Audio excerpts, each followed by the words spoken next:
এদেশের শুকরের গোশতকে গরুর গোশত বললে মানুষ বুঝতে পারে এটা ভুল কথা।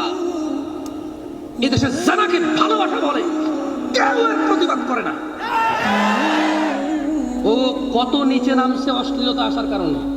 আল্লাহ বলেছে জানা, রাসূল বলেছে জানা, কোরআন বলেছে জানা, হাদিস বলেছে জানা, আলেম বলে জানা, হুজুর বলে জানা, ওর মা বলে জানা, ওর বাপ বলে জানা, ওর সমাজ বলে জানা, ওর দিন বলে জানা, ওর নিজে জানে জানা, ও বলে ভালোবাসা।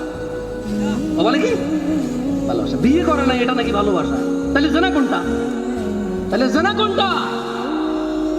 এটা যদি ভালোবাসা হয়, জানা কোনটা? এদেশের শুকরের গোশতকে গরুর গোশত বললে মানুষ বুঝতে পারে এটা ভুল কথা। এদেশের জানাকে ভালোবাসা বলে, কেউ এর প্রতিবাদ করে না। ও কত নিচে নামছে অশ্লীলতা আসার কারণে।